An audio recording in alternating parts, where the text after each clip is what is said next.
So, good evening, everybody. Now we're going to start our second workshop on the basics of astrology, especially for the students of human design. And I'm going to share my screen so that you can see the presentation I have ready for you. So, 2 days ago we stopped at this table with the different list of the different houses with the correspondence of the different planets and the signs. So obviously this correspondence is not one-on-one.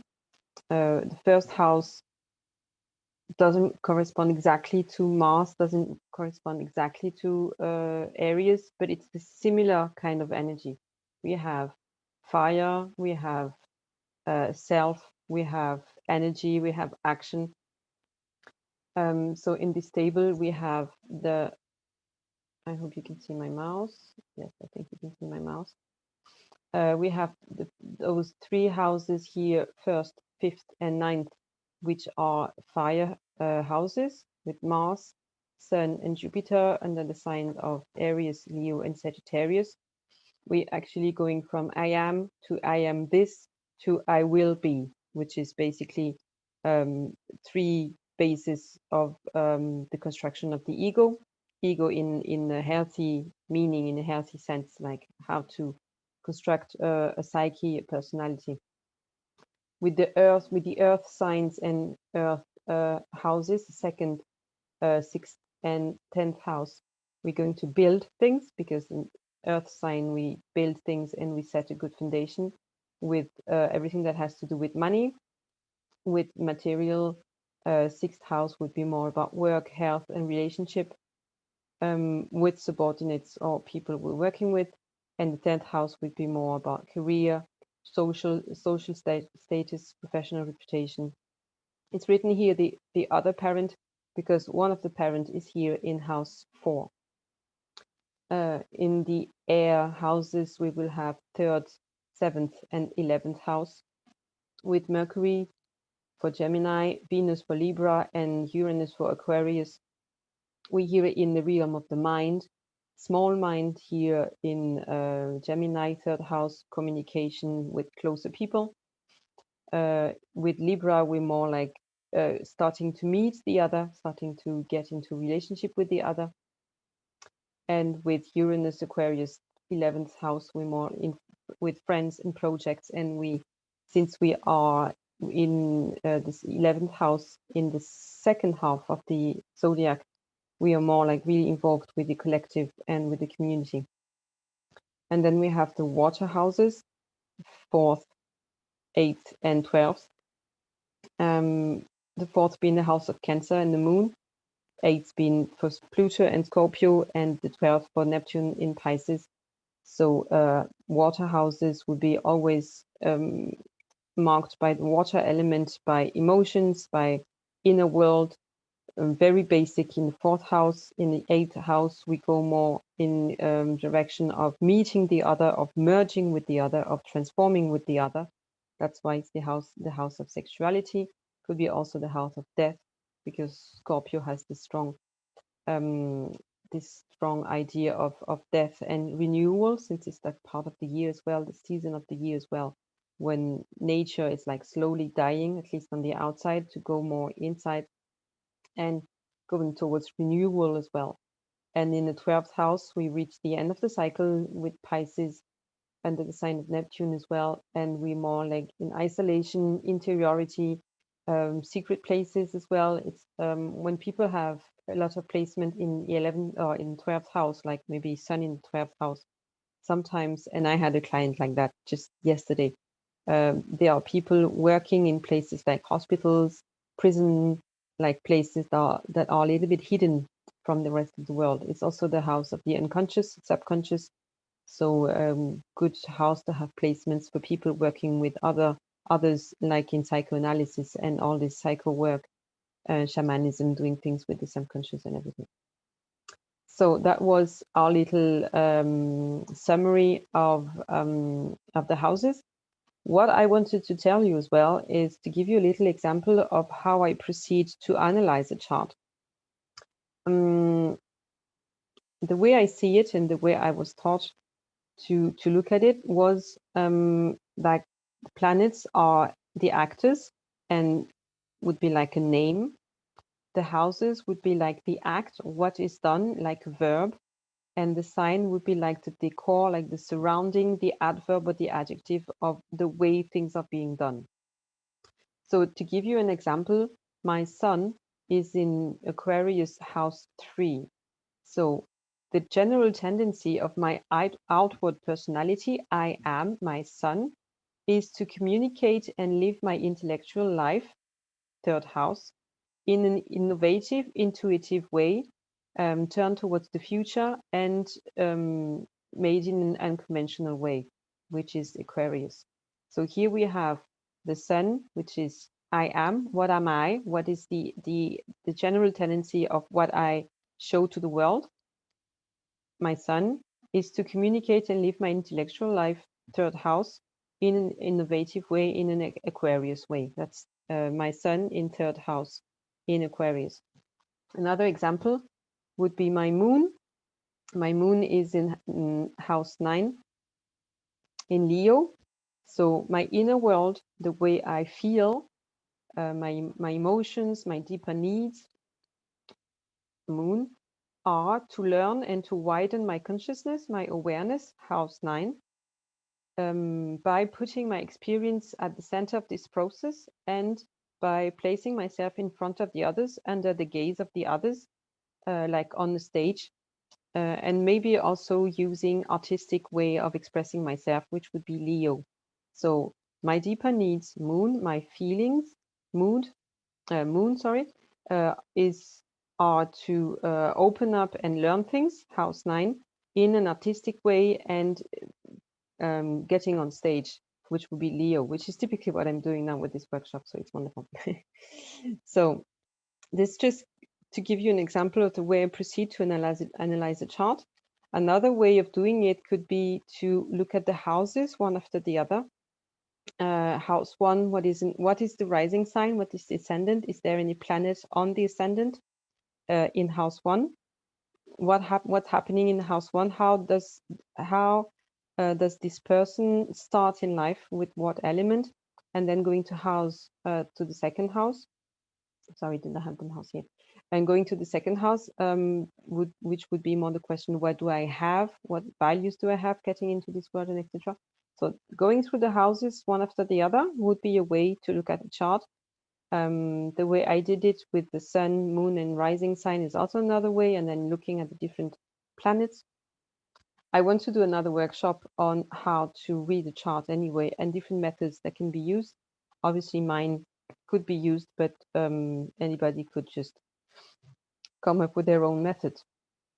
So then I wanted to show you the symbols for the planets. We start obviously with the sun, which has the little dot of individuality within the circle of wholeness and potential, being really what I am. This is really what I show to the world and the core of my personality. In human design, we also have the earth, which is not used in astrology, because in astrology we consider everything from the point of view of the earth. So it's like the earth is basically under our feet, which means it cannot have a place in the sky outwards. So, but we'll come to that later, a little bit later. Then we have the moon, which is just very basically the moon crescent, which is a sign, which is the planet for receptivity, because it receives the light from the sun. It doesn't shine from its own light. And it shows in the astro chart, it will show everything that has to do with feelings, with emotional world, inner world, and deeper needs, and sometimes also the inner child, depending on how you read the chart. Mercury has the cross of matter of the earth, the circle of spirit, mind, and the little crescent here of personality. Could look also like little antennas, because Mercury is the planet for communication, is how I speak, how I exchange with the world, how I trade eventually with the world. Venus here has again the circle of spirit with the cross of matter, and it's the symbol that's well known for female in general. It's usually the planet that's used for everything that has to do with relationships, love, also the relationship with money and matter and material possessions in general. For it could also represent the woman. For a man, for a heterosexual mind, it could be man, it could be the partner, depending on other elements of the chart. Here we have Mars with again the circle of mind, spirit, and the arrow for action, which is also a symbol well known for representing male. And with Mars, we have, as I said, action and what I do in the world and how I embody this masculine energy in terms of not being receptive but being active. So these are really what we call the personal planets. The base, even the sun is a planet in astrology, so we don't. I know astronomers would be like going crazy, but we are just between us astrologers, and so it's okay. So these are really the first 5 are really personal planets. If you look at a chart of a child, a little child, you would look at sun, moon, and ascendant. Mercury, if it's a child that's going in school already, and that's it, because everything else is not really embodied yet, and you would look at that later for an older child or a teenager, but that would be enough. Then we go to Jupiter, which has again this cross of matter and this little half circle here for personality, rising beyond matter. With Jupiter, we are more in a book that I liked very much when I started astrology with is just Astrology for Dummies. This is the French edition, but it was translated from English, so I guess you can find it in English-speaking countries as well. About Jupiter, it says it's like Mr. Plus. Wherever you have Jupiter, it's like plus everything. Jupiter is associated with the sign, with the Sagittarius. So it's really about expansion and opening and expansion of consciousness, awareness, and learning and teaching and everything. So it's the place where I grow. Oops, that's not what I wanted to show you right now. Jupiter shows the place where I grow, where I learn things, and the way I'm doing it, depending on house and sign and everything. With Saturn, we have again the cross, and here on the screen, the cross of matter. And this cross of matter rises up from this crescent of personality, means that we create our own limitations, because Saturn is indeed speaks a lot about limitations. Jupiter would be more everything, and Saturn would be less of everything. It's this expansion, contraction movement, which are both necessary, obviously, to lead a good life. And Saturn is really saying where we build things, where we focus on the essential, where we focus on the basis, where we need time, where we need patience, and all these kind of things. So that's why Saturn tends to have not so good reputation, but it's because it's asking us to assume responsibilities and to assume and to just accept that we are mortal and that we don't have all the time in the world, and at the same time that good things need time. So it's just not very sexy things, but very useful as well. So here we have the beginning with what we call transpersonal, the beginning of the transpersonal or collective planets. In a chart, they could also represent the grandfathers or grandmothers or grandparents, ancestors, and things like that. And then we have what we call trans-Saturnian planets, because they are after Saturn. Actually, between Saturn and Uranus, we can also find Chiron. I won't go into Chiron right now because it would be another whole other chapter. But Chiron as a comet, as an asteroid, is found in the sky somewhere between Saturn and Uranus. Anyway, so here we have Uranus, the symbol Uranus was discovered in 1781, and if you're familiar with human design, it's probably a date that you've heard already. 1781, Uranus was discovered by someone named William Herschel, and the H for Herschel is seen here in the symbol. Also looks like an antenna, because Uranus stands for everything that is new and that is unpredictable and that is non-conventional. That's why it's also associated with the sign of Aquarius. And it shows us a place where we do things differently, and we can be like a little bit jumpy in the sense of doing unexpected things or things happening to us in an unexpected way.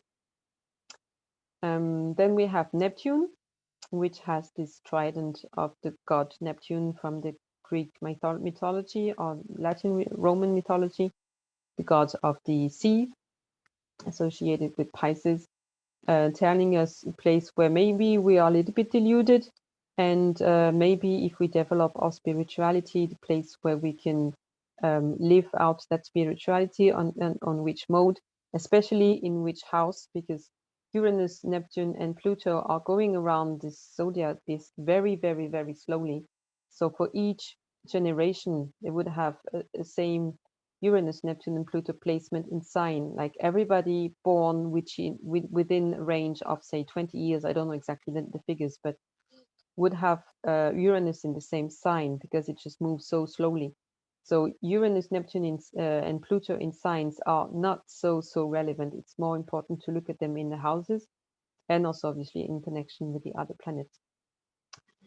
Pluto has this trident pattern again a little bit, with a circle of matter.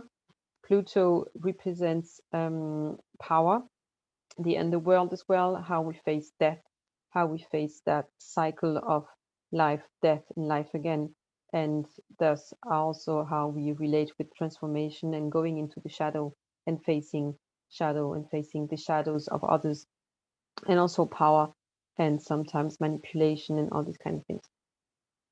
So then we have Chiron, which is shown in the astro chart, which is not shown in the human design chart, but can be calculated. And then we have the ascending and descending lunar nodes, which are not planets, which are just points that have to be calculated mathematically and shown on the charts. Sometimes on the charts and astro charts, you will see the ascending lunar node, or what we call north node, and you don't see the south node because it's just opposite to it. Usually you can select an option to show the south node, but most of the time you don't need to show it because it's just opposite. So you just have to think about it. The north node is in one place and the south node is just opposite to it, just on the other side of the chart. Lilith, or the black moon, shows a black moon with, again, this cross of matter. Could be, again, another chapter, because Lilith as such is very, very interesting. It's not shown either in human design. It's not, again, a physical body, a celestial body, but it's what we call a fictitious point, calculated somewhere in the sky, but which has also very interesting symbolic. And then we have obviously the 4 cardinal points: ascendant, descendant, MC, and IC, which are important points in the sky. So I just wanted to give you a little summary of the planets we have seen until now. The sun, I am, I shine, I show my light. The moon, I feel, I receive the light, and I see what's inside. With Mercury, it's a lot more about intellectual and thinking activity. With Mars, it's really about how we act in the world. Venus would be more I love and I interact with others, and also with matter, money. Jupiter, I grow.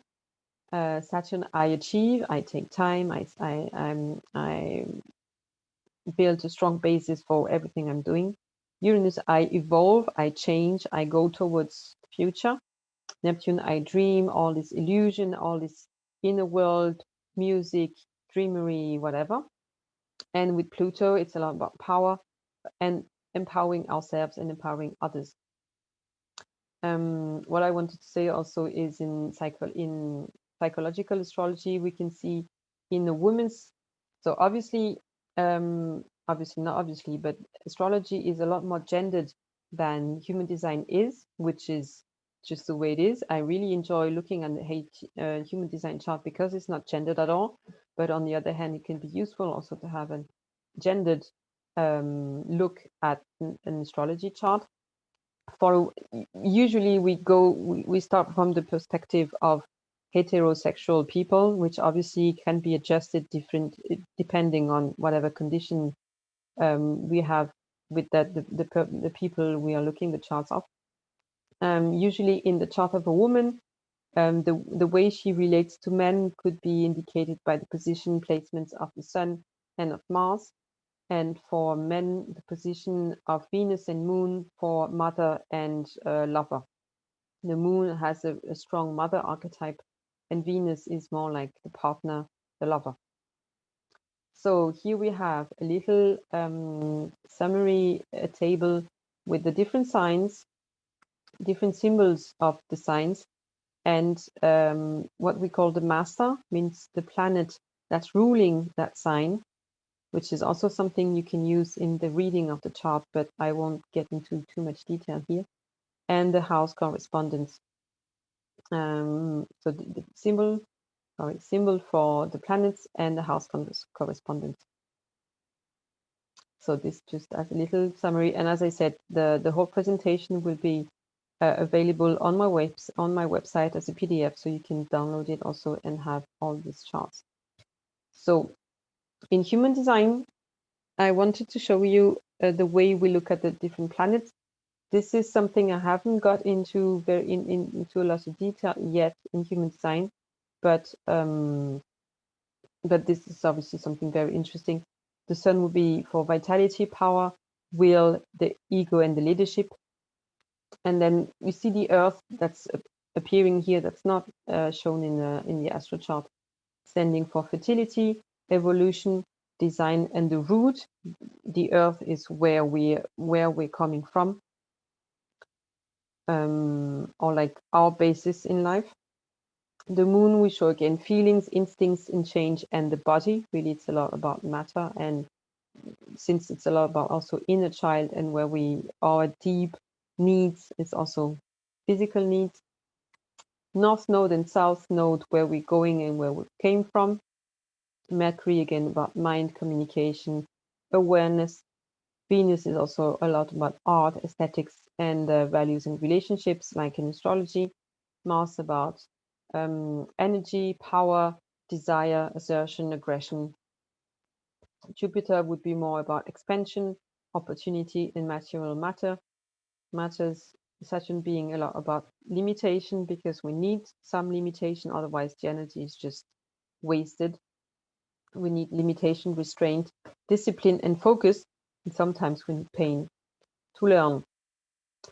Uranus is also about transition, revolution, instability, and invention, where Neptune stands for imagination, psychic phenomena, confusion, and sometimes drugs, because when this aspiration for a wider world, for spirituality, for high ideals is not lived in this existence, because it's not it hasn't come to the awareness yet, or the circumstances around the person have not allowed for the spirituality to be lived in a healthy way, these people tend to turn toward drugs.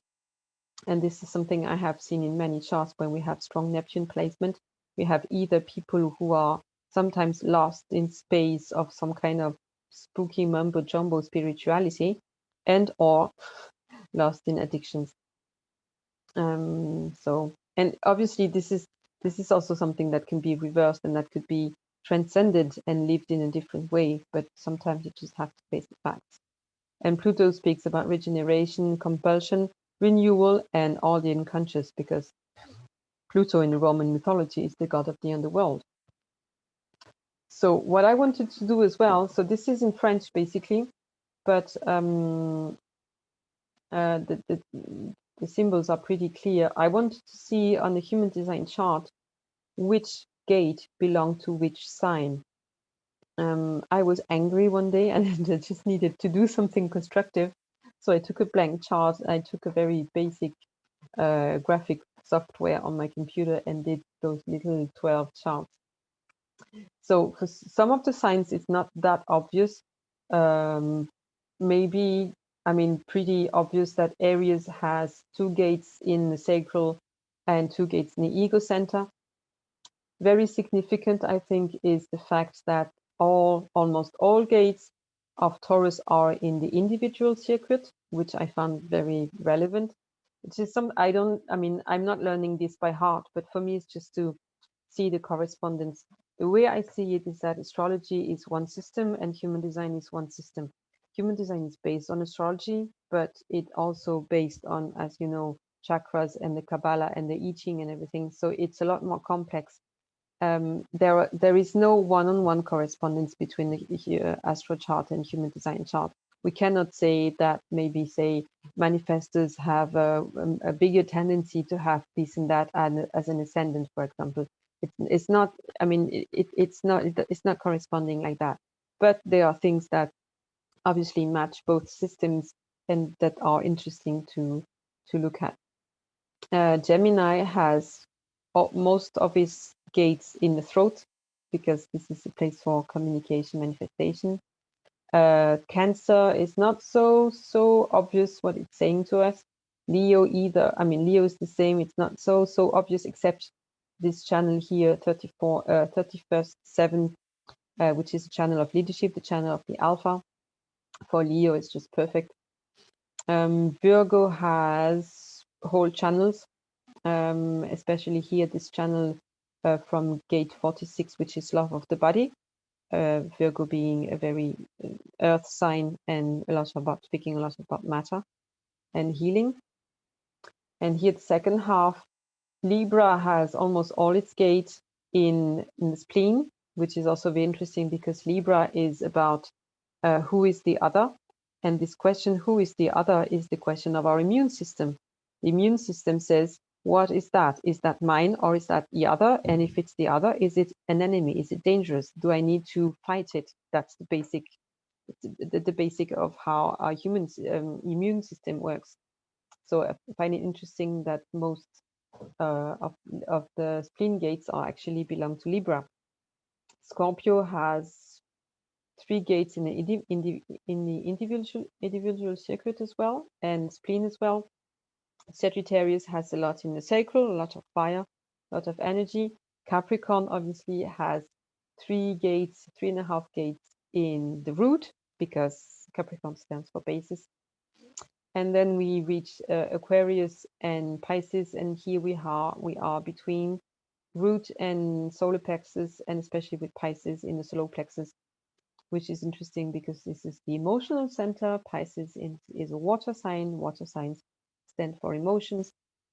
And the solar plexus is also an awareness center, And obviously this matches the description and the energy of Pisces very well. I love that. Anyway, this is also something very important. I wanted to show this table to show you that the planets move around us at very different paces, very different speeds. So just to remind you with this little chart here, that everything in astrology and human design as well is seen from the Earth. So seen from the Earth, everything is revolving actually around us. So since we know that the Earth is actually going around the Sun in 1 year, seen from the Earth, it's the Sun that's going around the Earth in 1 year. So that's why the Sun is going around the wheel, the zodiac wheel, in 365 days and a third, which is why we add a day every 4 years. And so the Sun spends almost 6 days in each gate, which is not exactly 6 days, but more or less about 1 day in each line, which is not exactly, but almost. Obviously the Earth as well, because in human design, the Earth is just opposite the Sun. Whenever you have the Sun in one gate, you would have the Earth in the opposite gate, and it both move together, obviously. The Moon goes around the Earth in 1 month, means a lot faster. There's half a day in one gate. So for each day, you would have 2 different gates activated by the Moon.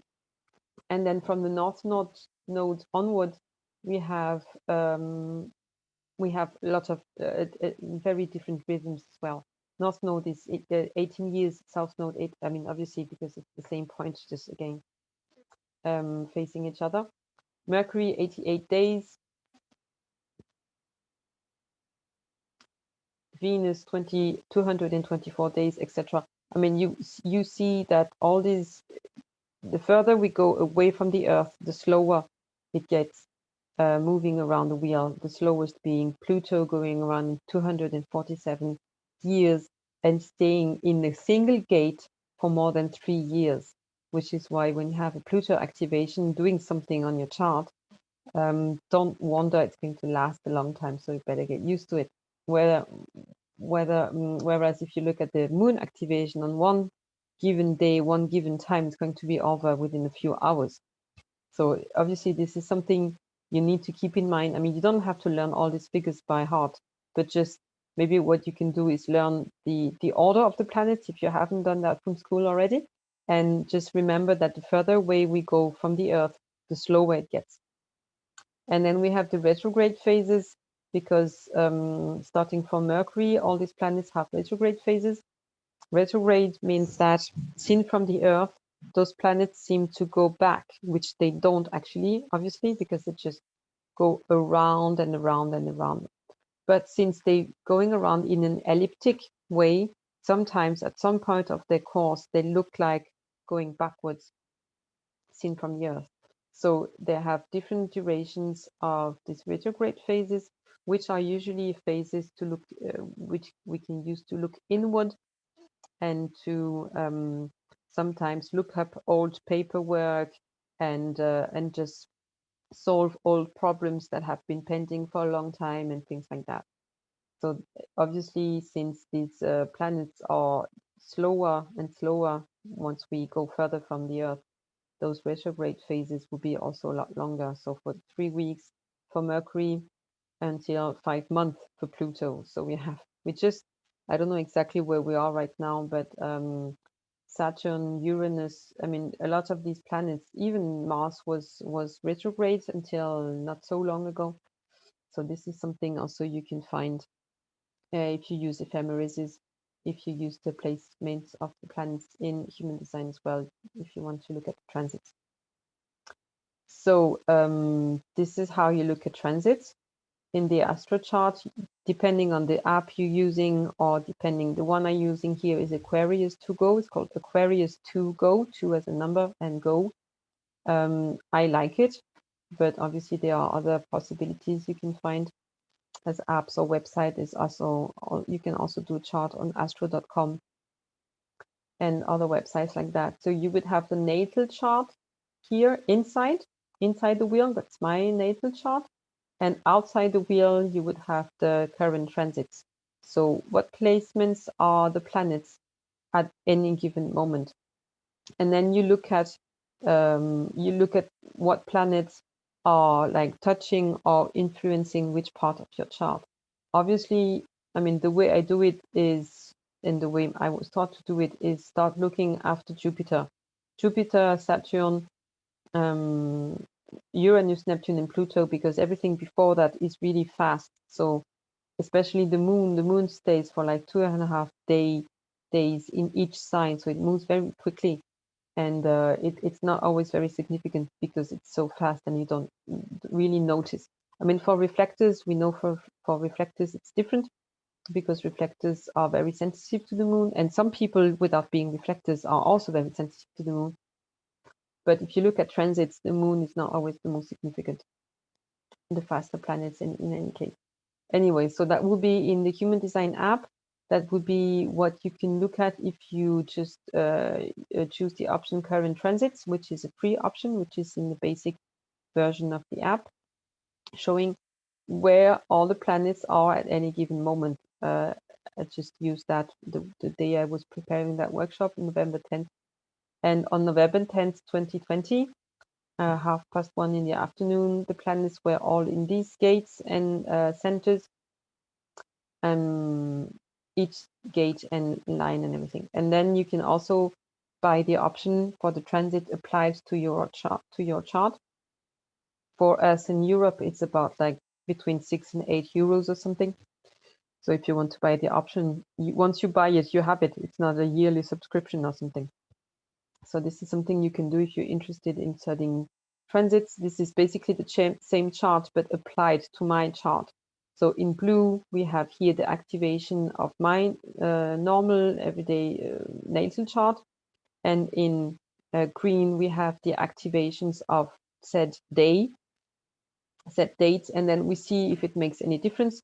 The main difference it makes on that precise day is that I have gate 14 activated in my chart, and gate 2 was activated on that day by the Earth, means it activates for me the channel 214 and activates as such my sacral, which is why I was working on that day, because I had more power on that day. Sometimes nothing changes. I mean, I have a very defined chart. I have only 2 open centers. So for me, not much changes every day. But I tend to notice it more and more now that the transits do have an effect on me.